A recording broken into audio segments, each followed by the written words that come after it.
Welcome to Geeks Corner. I'm Mr. Daps. I'm Katie. And we're excited that you are here tonight on the last episode of February 2024. Whoa! I thought that I just Surprise! found out on the air that I lost my job. That's what I just thought. You're good. That was scary. That is true. It is also the last episode before the return of Soarin Over California at Disney California Adventure for the Food and Wine Festival, which starts on Friday the 1st. We are excited about the return.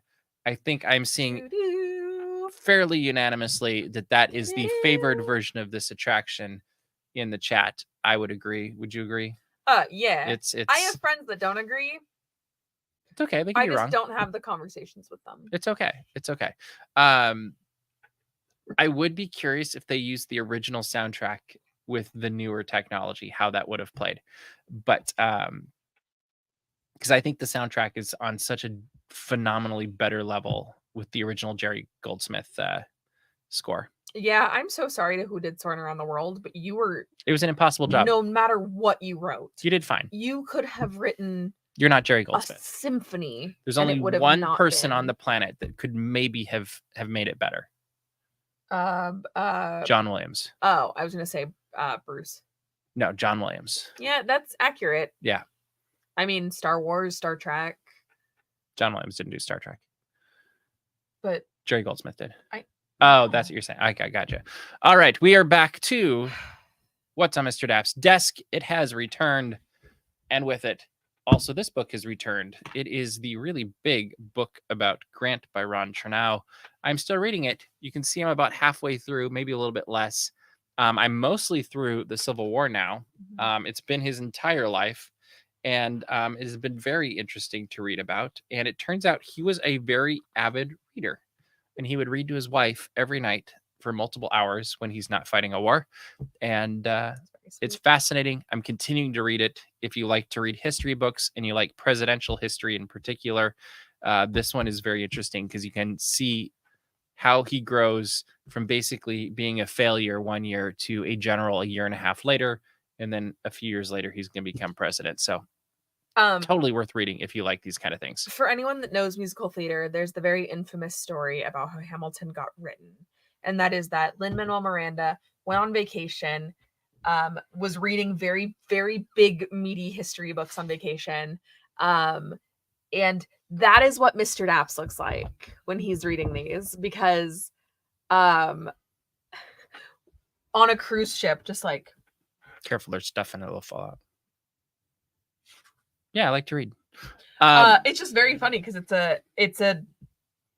hefty. Also, having read the Hamilton book and the following Washington book, I am convinced that when they wrote the musical for Hamilton, Ron Chernow was working on the George Washington book, and I think they pull more from George Washington than they do from the Hamilton book for the musical. Almost 1,000 pages. It's a book. Yes, it is. All right. Other exciting things that are going on that are not related to dead presidents. CHOC Walk is returning on July 21st, and we'd love to have each and every one of you on our team. If you want to, right now, you can go to chocwalk.org/dapsmagic and join our team. We're looking to make this the biggest team, the most successful team we've had ever, mainly meaning we raise more money for CHOC because every dollar that is raised goes to helping kids in need and their families. I won't drink pickles again. We will be doing something different if we have a successful fundraising effort, when we have a successful fundraising Absolutely effort. When. But so if you have ideas for that too, let us know in the comments or join our Patreon and join that conversation over there. And so we'd love to have you join us at like 4:35 in the morning. Wear a hat. We're coming up with some fun other ideas for what we might be wearing as a team as well. But we are going to make a huge difference hopefully this year. July 21st. It's a lot of fun. Bring your friends, bring your family, and let's make a difference together. And I just want to say to anybody who may be out there that's like, 4:30 in the morning, that's too early. You just go to bed after. It's fine. I am the sleepiest girl in the whole world. I am so sleepy all the time, and I can do it. Yep. It's a blast. Don't let it stop you from and having it's fun. only a few hours, and then you can go home and nap. It's great. Yeah, you can go get breakfast somewhere Or if just you have enough energy. go home and nap. Going home and napping though is my ideal. It's the preferred way to do this. And then you can go to the park later or something too if you get a reservation. All right. Today we also learned about join our CHOC Walk team. It'll be great. Child can too. Yeah.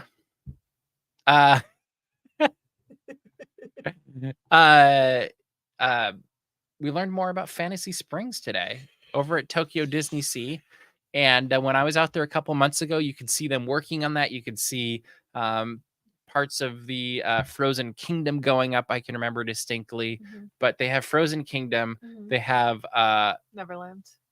Peter Pan's Neverland, and then Rapunzel's Forest, I think, if I remember correctly. And what do you think, kind of big picture, first off, of this new area for Disney Springs? And then what area are you most excited for? Fantasy Springs. Fantasy Springs It's at fine. DisneySea. It's a lot of words. Yes. Word soup. This is, and I'm not just saying this because it's Tokyo. This is one of the most visually stunning lands in a theme park I think I have ever seen. It's beautiful. It's colorful. Without even doing attractions, without walking into anything, I could just and the walk. attractions look pretty cool too. They do, but just to walk around the land that has been built, it looks stunning. It looks breathtaking. It looks like you could walk around for like 6 hours and still not find everything that's there, which is the perfect way to do it. That's assuming you can get into it. I halfway think they're gonna have like you can come in during this time kind of thing, like they did for Avengers Campus opening time. I don't know. I would not be surprised. That was great. Yeah, I think. And what area are you most looking forward to? Neverland. Okay, for sure. Like it took my breath away. And I never thought I would say this, but could you go back to Japan, please? Yeah. Because I want specifically, he's already heard this. So that's why he's laughing. Specifically, the little beanies that they have for the Lost Boys. I would really like one of those. Yeah. Because it looks so cute. It looks so warm. Little bear beanie. I am KT Bear.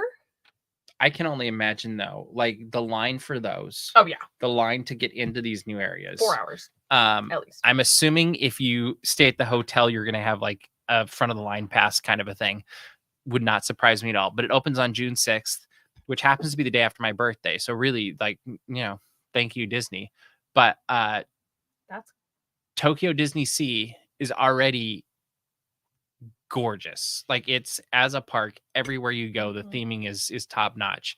And it's interesting how I'm curious the transitions to get into there, because it's right next to their Arabian coast, and I'm forgetting what's on the left, but it's where their Indiana Jones is.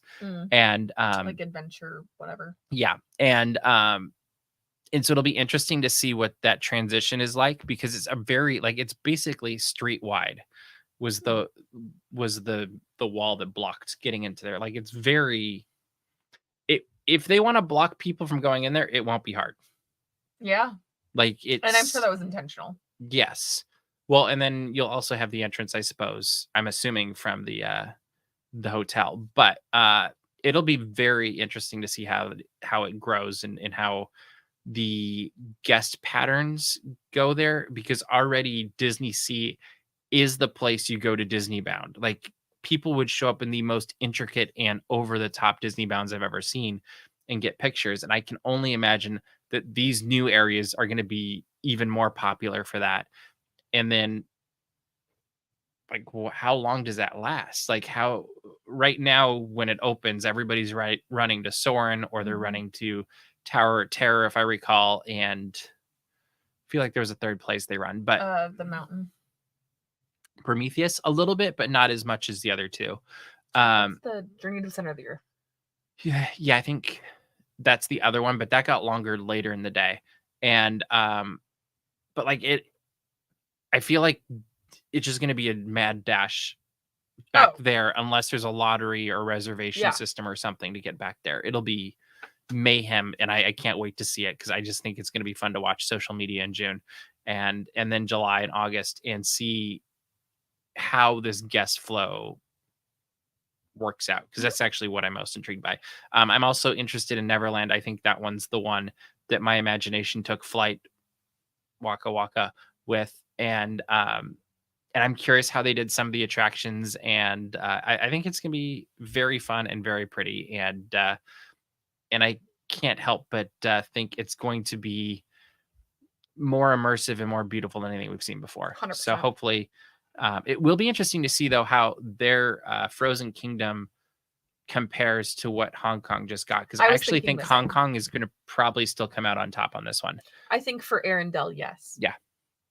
And I think I'll be interested to see how the Tangled area is too, just for the same, not exactly the same reason, but I feel like there's what they're doing with Neverland may not have ever been done to the same level before, and that'll make it fun. Like other than maybe what they have at Disneyland Paris, but I think this is going to go such miles beyond.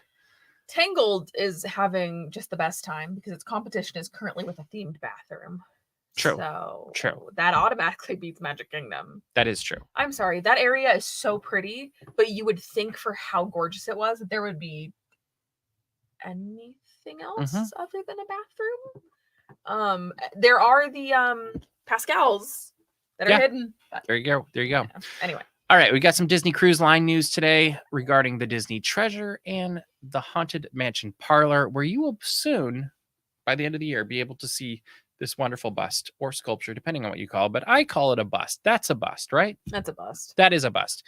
And you will find it in the Haunted Mansion Parlor in a place of honor when you ride aboard the Disney Treasure later this year. And what do you think about this Rolly Crump? So Bust. I've been very emotional the last few days. I've just had a lot going on. So I'm going to blame it on that for when I saw this Instagram post today, the fact that I started tearing up. Rolly Crump is my favorite Walt era Imagineer. I'm so sorry, Bob Gurr, you do excellent work, but Rolly Crump just has a place in my heart.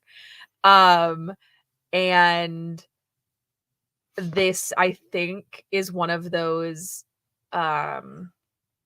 honors and dedications that Rolly Crump would have just loved. So it feels very Rolly. It feels weird. It feels I think that he would get a kick of, oh, so I died and now you're paying respects to me in the Haunted Mansion. And by melting my face off with the candle effect. Like I think it's fantastic. It's in my humble opinion, one of my favorite theme park dedications I've seen to, and I know it's not a theme park, but it's one of my favorite experience physical dedications to an Imagineer or a legend. Or well, and it just makes the Haunted Mansion Parlor one more reason to want to go. Like 100%. I think this is going to be one of the coolest things on. And the parlor already looked insane. Yeah. No, I think this is going to be one of the coolest things offered on a Disney cruise or elsewhere. It's funny because when I first saw the picture before I read what it was or anything, I was like, oh, this is going into Haunted Mansion. How perfect.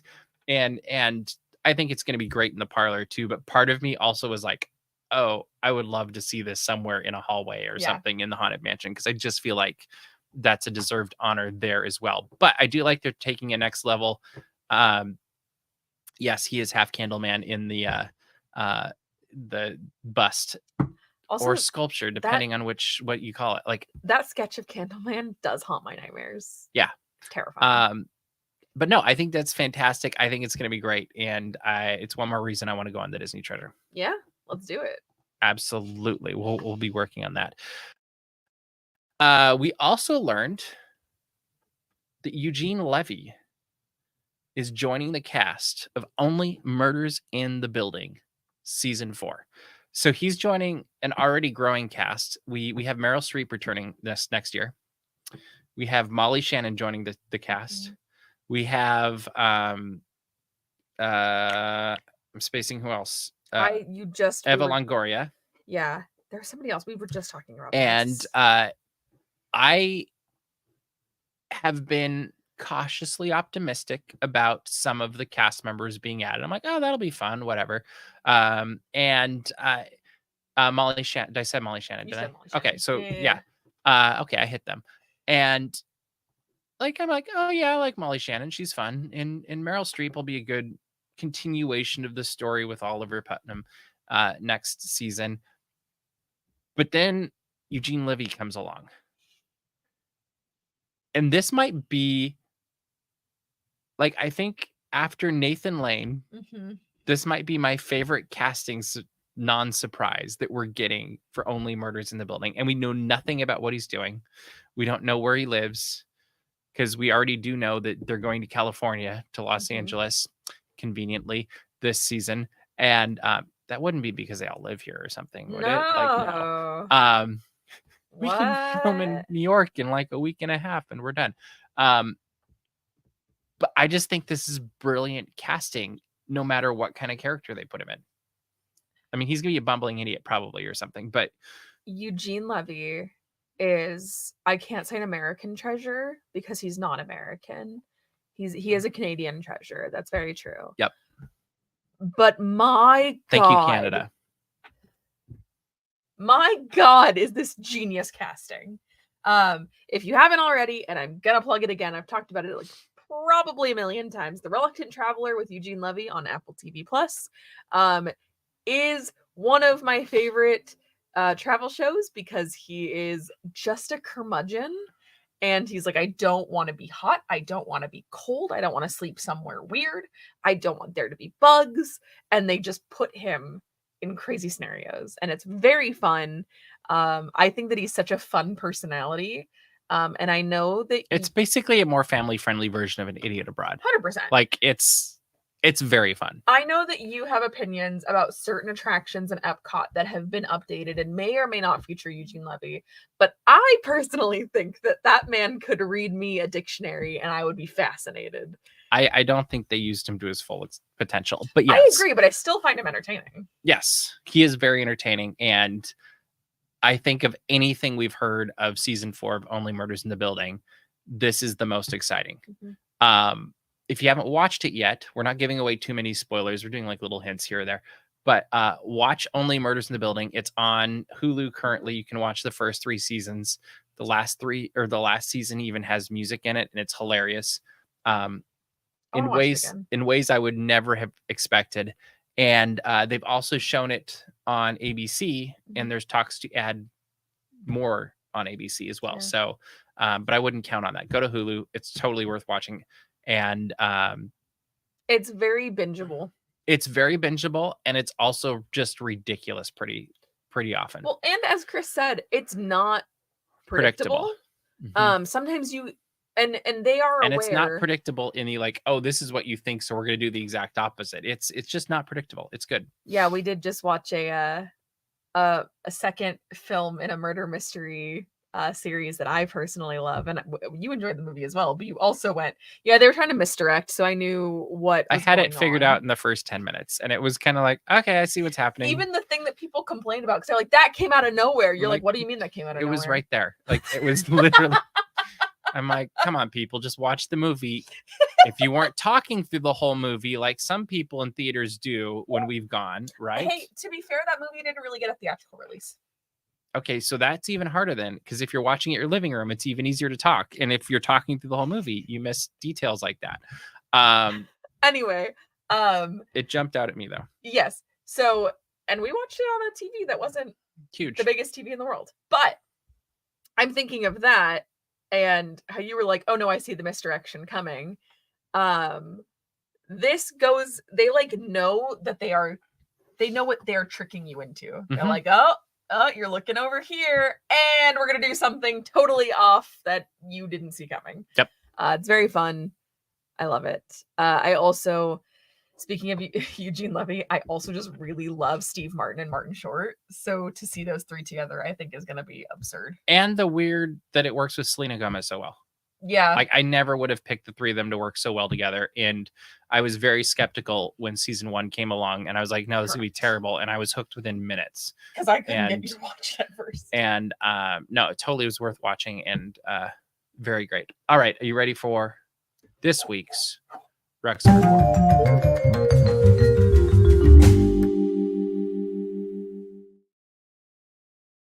That is right. It is time for this week's Wrexham Report for our favorite football team in Wales, Wrexham AFC. How did they do this week?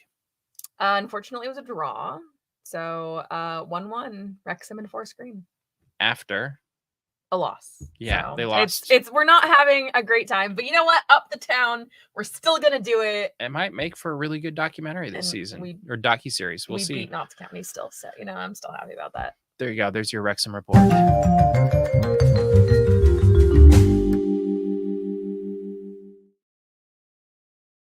Finally, this week, there was a DisneylandForward public meeting with the Planning Commission for Anaheim, where the public could go and hear the DisneylandForward plans and get questions answered, kind of, or make public commentary. I did my bit for King and Country and sat through pretty much all of it, and it was amazing. And we learned a little bit more about DisneylandForward, and we learned that people really care about streets. They really care about streets, specifically Magic Way. And it turns out most of them really worry about what other people think about Magic Way. And so Disney did a study where they, for 4 days, tracked how many cars were driving on Magic Way. And there was a lot. But 99%, yes, but 99% of them were Disney related. So they're either going into Pixar Pals, they're going into the old downtown Disney, now cast member parking, or they're going to the Disneyland Hotel. So they reported on these findings. And I think it turned out during the busiest time of the week, busiest day, busiest hour, there was like 30 cars total that actually drove through the street, because people were worried about it being a cut through or a bypass and not being able to do that anymore. So a lot of time was spent on that, a lot of time. And that was, so they did the presentation first, and then they had like a time for the Planning Commission to ask questions and get them answered, which this became a big thing then, and specifics about that. And there was also kind of a lot of, some time spent on like asking about what the police station or substation and the fire substation would be like, and kind of interesting, but also kind of like, I feel like that's something you do your homework on beforehand, maybe if I were in charge. But we're not doing that segment tonight. But the point being, or the big thing that I walked away from, is it seems like the ducks are in a row this time around. Like, it really feels like they've kind of got, like, Disney has come at this with a win-win proposal, and they're trying to do things that help the community. They're also trying to do things that will help the Disneyland Resort within the Disneyland Resort as it stands. They made it very clear that Disneyland Drive is not going anywhere, and you'll still be able to drive up and down that one, even if you can't drive up Magic Way. And I found it interesting. I think I have questions that probably will never get answered until we actually see what's going to happen. But, like, where does the Disneyland Hotel park? That's my question. Like, if you're going to Disneyland Hotel, you can't go at Magic Way. Where do you park? I don't know. Those are my kind of questions. But as we're learning more about DisneylandForward, we're going to have another planning commission in a couple of weeks. This time they're going to vote on this thing. And if they vote positively, then it will go to the city council the next month in April. If things continue to move forward, they will vote on it then as well. And if that happens and it's a positive vote on, I think, April 11th, everything starts moving towards like DisneylandForward, this big behemoth of a plan, this 1.9 billion to 2.5 billion plan, starts moving forward. Which I think is pretty incredible and needed, because the last time they had a development agreement like this was in the 90s, and that's, I think, almost up. Like, it's got a few more years. What do you think? because you listen to most of this and you've read about Disneyland Forward and looked at the pictures and the concept art, which is just concept art. There's no specific plans of what's going to happen. That's a later part of the process. It's just concept art. What do you think of Disneyland Forward at this point? I think it's great. I also think this is super random. So everyone stick with me. If you ever walk from Pixar Pier Mickey and Friends, you know that they just redid the surfacing for the Lilo and Stitch parking lot. It is gorgeous. It is beautiful. What's gonna happen if people can't get in that parking lot now? I just had an idea. I wonder if it's the same idea I had. Use the old Disneyland Drive entrance. That's what I was gonna say. And honestly, that's how you can get into Disneyland Hotel too. It's true.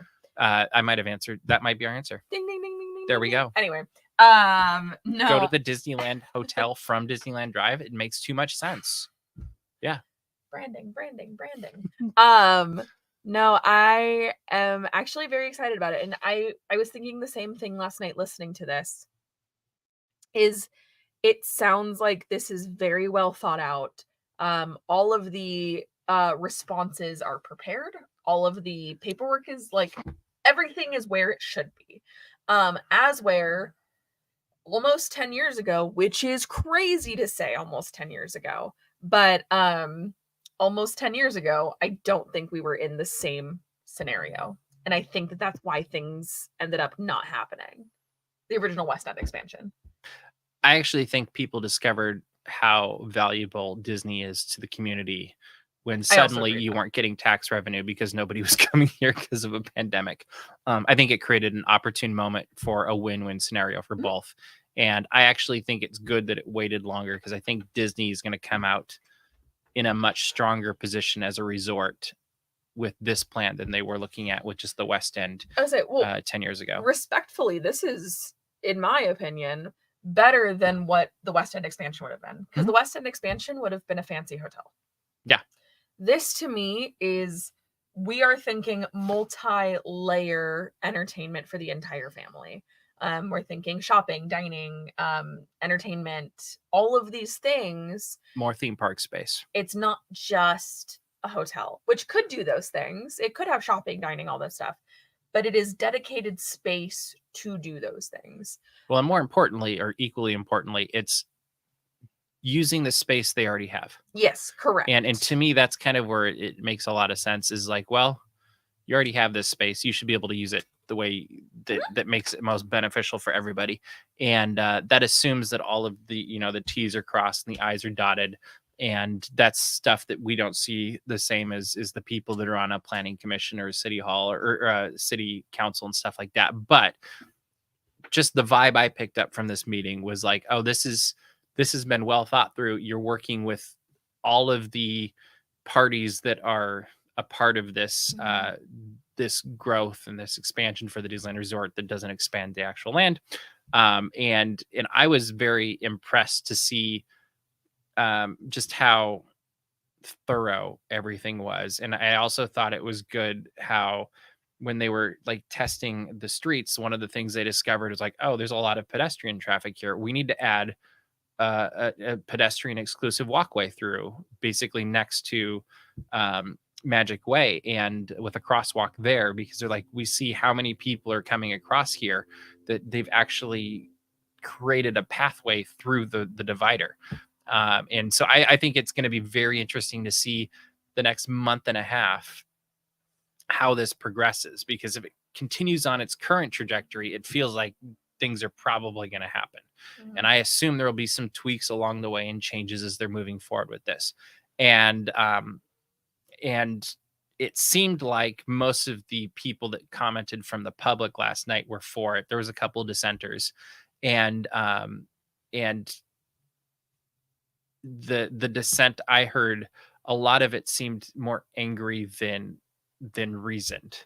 And I do think just anybody who wants to dissent, come at it with a reasoned, measured approach, and you're gonna be, I think, heard a whole lot better. But it'll be interesting to see how it plays out. I personally love the idea of more theme park space, Like the shopping will be fine and more hotels are fine, but that's not my go-to thing.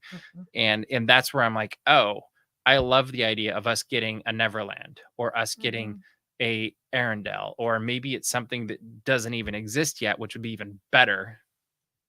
Like, or even like the Beauty and the Beast area in Tokyo Disneyland. If we got something like that, like that's gorgeous too. But I love the idea of the growth of this and the possibilities of what could be that we don't even know yet. Maybe it's a different type of Pixar land. I don't know. And yes, welcome to Geeks Corner Plus. If you have any questions or comments you'd like us to address, Zootopia, exactly. Let us know in the comments, and we will try to address them in the next few minutes. But like, I think what Disneyland Forward really is about is imagination and possibilities, and that's continuation of Walt's dream from day one of what can we do better, how can we take what we know now and improve upon that and take it to the next level. And that's, I think, very intriguing with Disneyland Forward. And to me, that is way more exciting than the Disneyland, Downtown Disney West project. Because that to me was like, okay, more restaurants, more shopping, more hotels. Great. But where do they go next? And that's the real question is I don't think at the end of the day, most people fly all the way out to Walt Disney World from Minnesota or somewhere just to go to Disney Springs. Like that's an add-on. It's not the main thing. And I think at the end of the day, the Disneyland Resort, the parks are the main thing, and everything else is kind of things that help add to that experience and supplement it to make it more of a bigger experience. All right, Katie, I think we're running out of time. What should people do? Indiana, I know you can't see my phone, but Indiana is flipped upside down on his little back, and his little paw is like sticking out. He's so cute. He's so sheepy. Anyway, go to dapsmagic.com, check out all the Disney and geek news as it happens, subscribe to our mailing list, and find our Patreon. And make sure to subscribe to our YouTube channel. We've got a ton of videos going up. We've got a few more Celebrate Gospel videos from this weekend. We have more videos that will be coming this week from Food and Wine at Disney California Adventure, along with, I think we might have a Knott's Boysenberry Festival thing and a event at the studios this weekend as well, where we might have an interesting interview or two if all things work out as we hope. But that is all the time we have for you this week. So we will see you round the corner. Bye.